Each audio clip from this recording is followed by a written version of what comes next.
Tipton, and I actually have two verses. One is Titus 2:3. Likewise, teach the older women to be reverent in the way they live, not to be slanderers or addicted to too much wine, but to teach what is good. And then Proverbs 31:13, which was the same as Genevieve's. She selects wool and flax and works with eager hands. I'm just basically going to tell you how I got started in crocheting, and I really haven't done any real recent. She'd asked me what I could do, and I had thought for a second. I thought, well, I do crochet, although I haven't done any recent times. What I learned was when I was working, as you can tell by some of the colors, it was like in the 70s, because that's when you had your orange and red and the colors. And this actually is the first thing that I ever made, was this Afghan. And how I got started was, I worked at an insurance company, and we got paid for 38 1/3 hours. So we had a 45-minute lunch. But there wasn't a whole lot of places to go, and so we had a lunchroom, and I was sitting up there, and I learned, one thing I learned was how to play backgammon, because there was one of the girls that liked to play backgammon, so we learned that. But then there was several women that were crocheting. So I just said, wow, what is that? And they explained to me what it was, and said, oh, it's easy, you can do it. And actually, I'm not sure if this was a pattern. I found this in the old stuff. It's a crochet pattern for a standard ripple. And I'm thinking, this came from a kit, and I didn't have a kit, and this is with 4 colors. But I think this may be what they did for the pattern, but once you get started in the ripple, it's really easy. And that's what we did in our lunch hour. We would crochet. And I found, and then that's the only thing I knew how to do was this ripple Afghan, and that's a lot of repetition, because it's basically a repetition of a lot of stitches. Then I came across and found this book, which also has knitting in it. I tried the knitting, but I don't know, I had to do 2 hands and 2 needles, and I would the only thing I ever tried in knitting was a scarf, and then I got about 50 rows down here and looked up here and said, oh, I missed a stitch and did something wrong. And I found that in crocheting I could find it right away.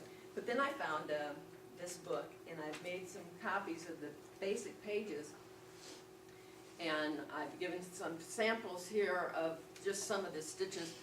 This explains how to read it.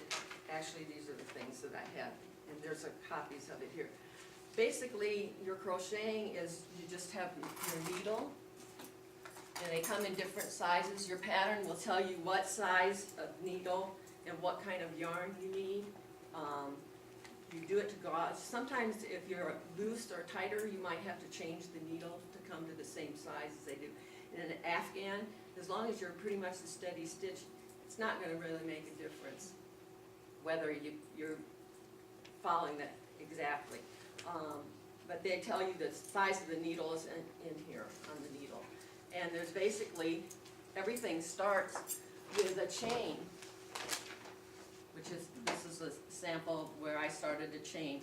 And basically, you're just looping through and pulling it until, your pattern will tell you how many.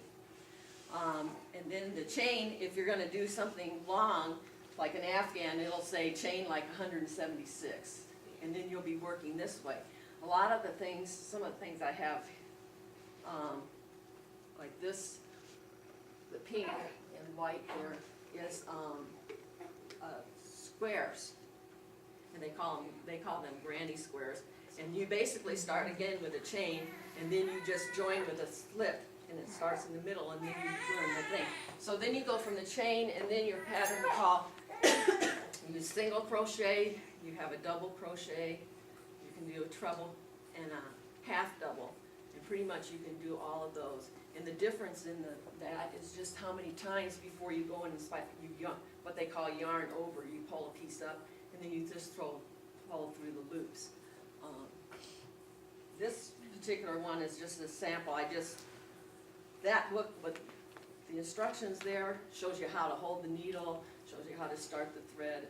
It shows you how to chain, how to do the basic stitches, it even tells you how with each one, which I started this one, to chain, and it just gives you where you can do a swatch and try it. This one, in there they have it separate where you can do a whole square of just single, and then, but I just did this one a little different to show the difference. I started out doing the single crochet, and then I went to a double, and then a treble, and then back to a single again, all in one. But you can do all single for the square and then try all double crochet. Then your patterns, like I said, this one is started, this is not finished.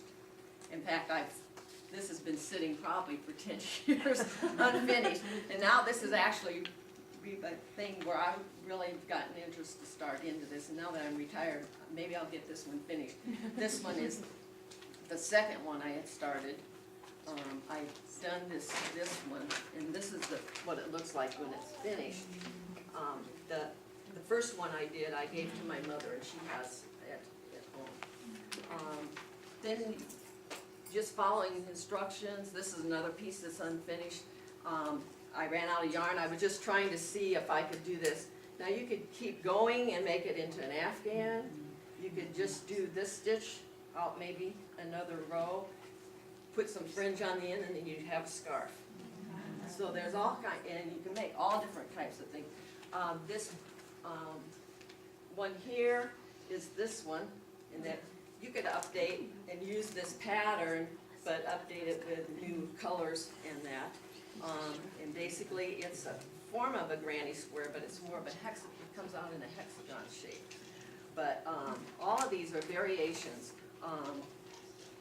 I just did this the other night just to see what the square was, but every one of these items here is made by making squares of different colors, and including and it's just how you put them together as what you end up.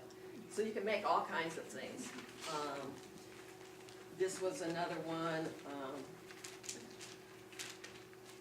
You can make different types of threads, what you can do. And this is just like the cover on your shelves. You can make these little patterns.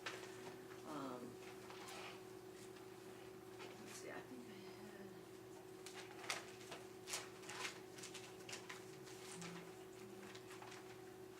But anyway, I've got all that that I had made a long time ago, and this is in really bad shape, but all the instructions on the back. The only thing on this, it was a complete little set. That was a bottle cover and the booties and the blanket and the sweater and the thing, and it gave you all the instructions. It had all the yarn in it. The only thing you could do is, with the instructions, it tells you the colors, the number of colors and threads that you need. Would be, you'd have to just make sure you had plenty of thread, because it doesn't tell you how many, because it was a kit. But you could still do that, or you could just try just making hats or that. Even when I worked with another woman at my job when I worked here, and she crocheted, and she made these dolls. And so I tried my hand at this, and I actually did one of these, and this is all crocheting. It's got pantaloons and a hat and everything, and that was a gift to my mother-in-law, who's a person who has everything. And so one year I said, well, let me try this. And actually, because I'm not real good at the gauge, I went so far on the thing that it was bigger than what it was supposed to fit the doll. But I was able to go find a doll that was more the size, and I just had to figure out how to attach the dress in the back, and it worked out perfectly. Another trip, this is not finished. We went to Tennessee, and my mother-in-law,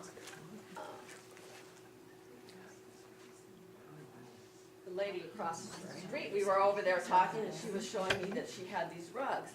And she said, if you can crochet, you can do this. And it's just, this is just remnant from the fabric store. And it was just a simple crochet. Now, I don't have a pattern. I probably could find it on the internet. Again, this is not finished.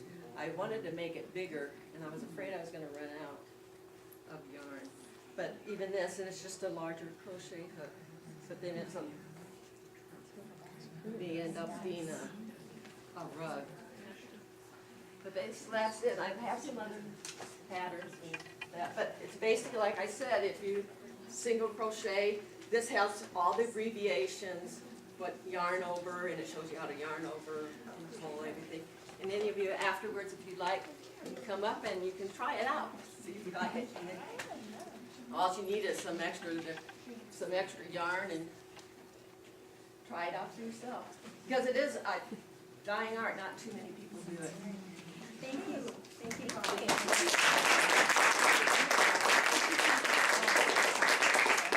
I am totally grateful to Bonnie because these are talents that are gone from our society. And I knew how to crochet from junior high school, and I won a prize.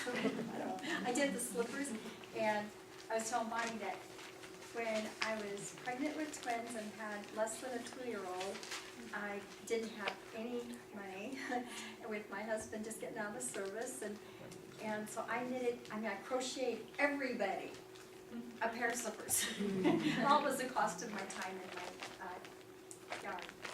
Thank you so much. We're going to have some time now to come up and talk to these ladies. This absolutely is almost a once-in-a-lifetime thing when you can have this much information at your fingertips. There's handouts. They're willing to help you if you have any questions. And after we walk around and see the different presenters, we're going to have a drawing for these gals have been earning tickets for 10 weeks. If they show up, they get a ticket, and if they say their memory verse for the week, they get a ticket. We have two ladies in this class that have 17 tickets. Oh my gosh! They've not missed a class, and they've done their memory verse every time. Thank you, God bless you, and I appreciate you. So come on up, help yourself, and then we're going to do a drawing for the happy husband.